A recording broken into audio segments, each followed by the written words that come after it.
Hey, my Workday Playdate crew. It is Erin Deal here, sliding into your week with another bite-sized brain boost. Now, if you are looking for the secret sauce to better leadership, team connection, and real human moments, guess what? It is all about that vulnerability, baby. And today we're going to get real about how speaking up might be the bravest and boldest leadership move you make all week. Now, I want to just pause for a quick minute here. This month on the show, we are talking all about taking initiative and creative risks. It's actually one of our most popular workshops at Improve It. We've had it since literally the very beginning of starting Improve It in 2014.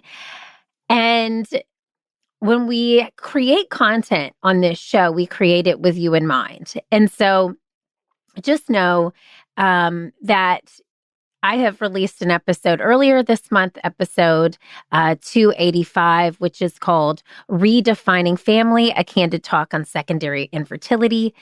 I'm going to talk to you about the show we're releasing this week, but this has been a real vulnerable month. I have really taken some initiative and creative risks myself here on the show, and I am thrilled to bring you a little brain boost here today to help you take some initiative and creative risks.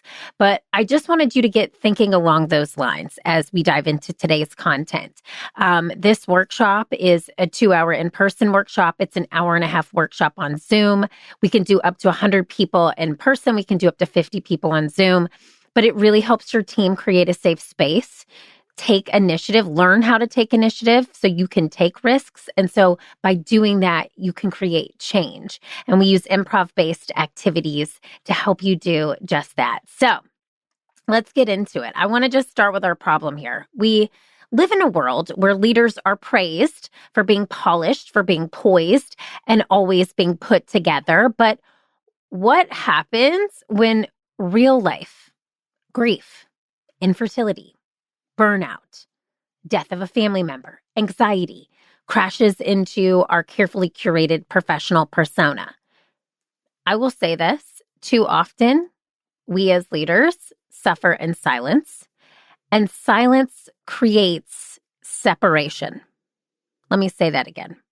Silence creates separation. It creates separation between teammates. It creates separation between leaders. It creates separation often within ourselves. We separate our highest self and our ego starts to come out and play. And when we suffer alone, we separate ourselves from our highest self. So I have an improv hack here to help you. And you know I love an improv hack. The solution is all about leading with vulnerability. And listen, you don't need a TED Talk to start. Just try this improv-inspired hack. It's called the emotional check-in. So before your next meeting or in your next meeting, I want you to open it while you're starting the meeting with this very simple prompt. Hey, team, before we dive in, let's do a quick vibe check. I am feeling blank today. Whatever it is, it could be, I'm feeling tired. I'm feeling good. I'm feeling energized. I'm feeling sad. I'm feeling a little low. And I'm bringing that energy here today. You go first. You model that honesty. You create the space and watch the room shift. I have to tell you, I have a smaller team. I have an internal team of 6, and I have an external team of our improv professionals. We have up to 22 of our improv professionals. And I will tell you that for us, vulnerability is key. It's what makes us tick. It's what deepens our relationships. We travel a lot together. A lot of vulnerable moments happen on the road, but you can bring this vulnerability into the day-to-day by just opening with a simple prompt. Before we dive in, let's do a quick vibe check and say what you're feeling. And I'm bringing that in today. And if it's a negative emotion, like if you're sad, if you're grieving, tell your team. Try it. See what happens.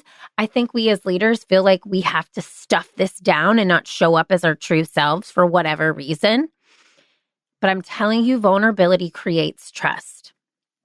And I want to say, if this exercise of what we're talking about is stirring something in you, you literally do not want to miss this Wednesday's full episode.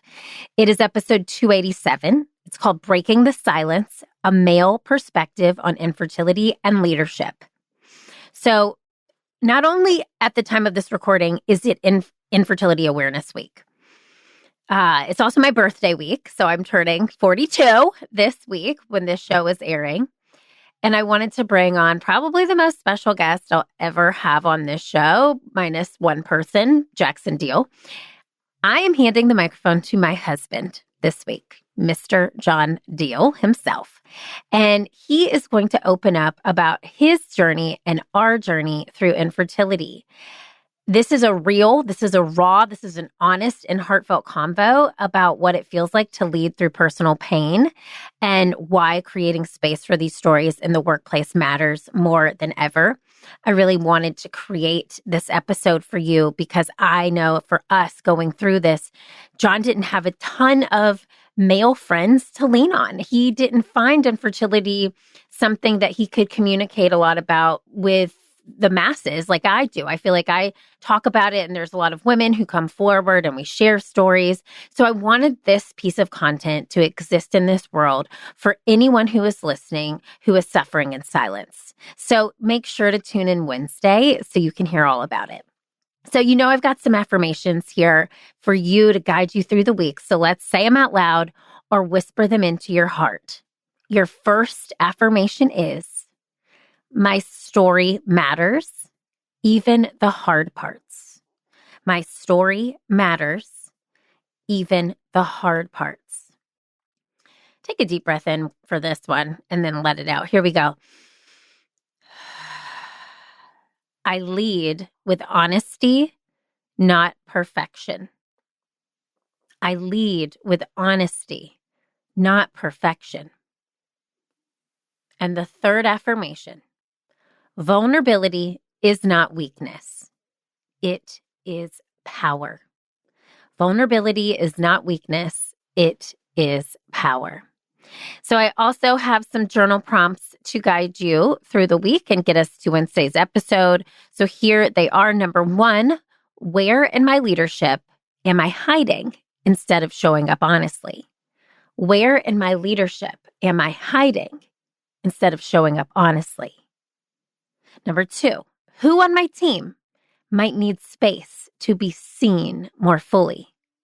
Who on my team might need space to be seen more fully? And number three, what story have I been afraid to share, but might help someone else feel less alone? What story have I been afraid to share, but might help someone else feel less alone? I hope those serve you today, my friend. They are yours and you can repeat them. They'll be in the show notes for you to make sure you open up a notebook or open up the notes section of your phone and jot down some answers. You'll never know what you find when you put your pen to paper. Sometimes things come out that you don't even know exist. So that is your snack for today. My peeps, I want you to go out there and lead with your whole self, your whole heart, your truth, your quirks and all. Know you are not alone. You are seen. And as always, keep playing, keep leading, and I'll snack with you again real soon. I'll see you here on Wednesday. You don't want to miss it.